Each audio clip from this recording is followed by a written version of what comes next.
Olá, pensando aqui e estabelecendo uma premissa a partir da qual a gente pode ter uma convicção um pouco mais fundada, um pouco mais plausível sobre a utilidade da filosofia e já de começo de conversa dizendo que a filosofia ela não se presta a nada a não ser a ela própria, né? Isso é aquela menção.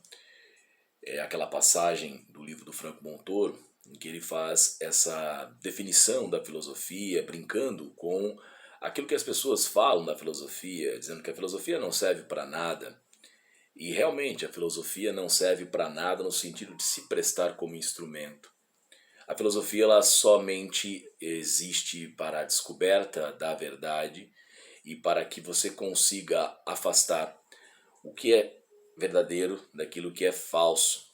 E quando você incorre em erro, você acaba indo para o caminho errado. E muitas vezes o retorno àquele caminho que é o verdadeiro, ou o mais próximo da verdade, demanda muito esforço e muito sofrimento, não é?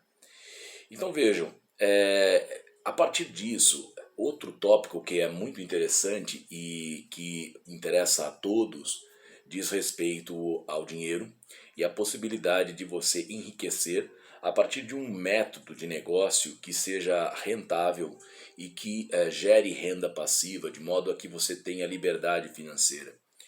E como explica aquele livrinho Psicologia do Investidor, o que se quer mesmo é a liberdade de seu tempo, para que você possa, a partir do teu tempo livre, fazer aquilo que você quiser do seu tempo, porque o tempo é o único ativo que não pode ser reposto.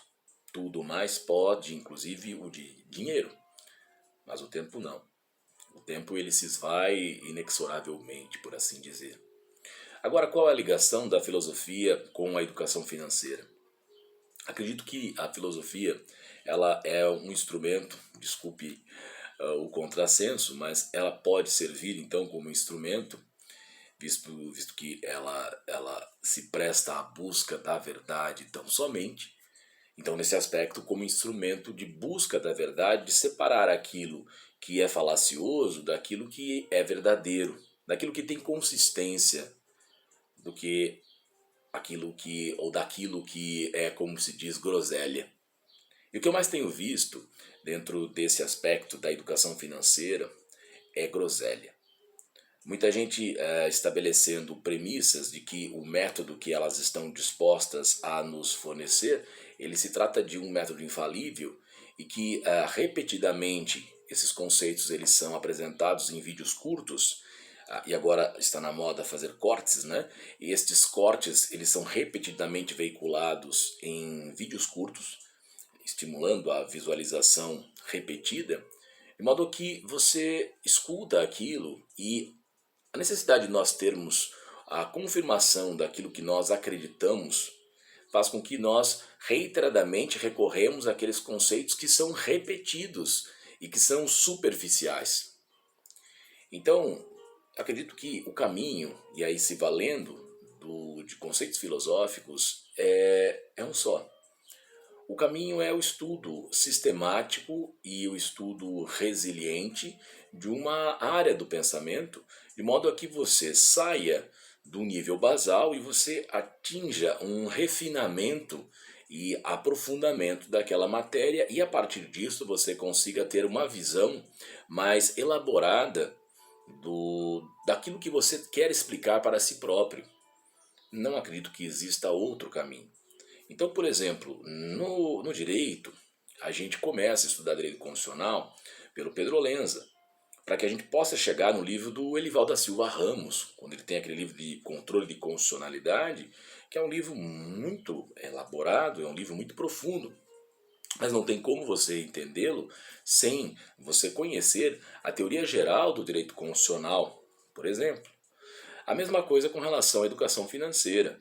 Não dá para você ficar ouvindo somente os vídeos da Natália Arcuri ou do Tiago Nigro sem você mergulhar na leitura, e eu digo leitura mesmo, de livros como, por exemplo, o livro do Howard Marks, é, que fala dos ciclos econômicos, ou antes até mesmo do Howard Marks, de você ler o livro do próprio Tiago Nigro, né? Acho que está por aqui, Rumo ao Milhão. Vamos ver aqui se ele está aqui mesmo, tentar não sair de cena. Esse livro aqui, ó, do Tiago Nigro, sem fazer spoilers ou sem fazer propaganda, melhor dizendo, porque eu não ganho nada com isso, eu simplesmente li o livro. Mas você tem que ler esse livro, não só ouvir os vídeos ou o programa lá, o podcast do Tiago, para que você possa se aprofundar. E a partir desse livro, você chega num outro livro. Você chega nesse livro aqui, ó, o livro do Benjamin Graham, o livro do Benjamin Graham, Investidor Inteligente, passando por outros livros, como por exemplo o livro do Alexandre Versinati, o livro Uma Breve História da Economia. Acredito que não haja outro caminho. A partir disso, da construção desse referencial teórico, é que você tem condições individualmente, subjetivamente, de entender, por exemplo, outras coisas mais complexas, não só como uma dinâmica financeira adequada, mas, por exemplo, manejar, sei lá, um mercado de derivativos, de opções, mas não tem como você chegar nesse tópico sem passar por esse referencial teórico e estudar, por exemplo, o método Luiz Barsi. Enfim, não há qualquer tipo de atalho. E nesse aspecto, a filosofia ela é muito clara, porque ela nos ensina, ou melhor, ela nos ensina, a filosofia, a sermos céticos, dentro daquele conselho do Thomas Sowell, duvidando de tudo e aprofundando os nossos estudos e revalidando aquilo que nós estamos aprendendo. Quer fazer uma metáfora, uma alegoria? Assista aquele filme Não Olhe Para Cima, muito em moda e muito comentado, né? Você tem lá uma brincadeira com isso, né? Aquele método científico de revisão por pares. É mais ou menos isso, você estabelece uma tese e cria uma antitese para validar a sua tese. E pelo método acerto e erro e aprofundamento metodológico e teórico, você vai evoluindo naquela área de conhecimento. E o mais importante, paciência e perenidade, porque você tem que ter consistência e você tem que continuar nessa prática durante muito tempo para que você possa ter um resultado plausível. É isso. Acredito que a ilusão e a desilusão fazem parte realmente do fracasso e do sucesso. Permanecer iludido ou se desiludir, se desesperançar, não é?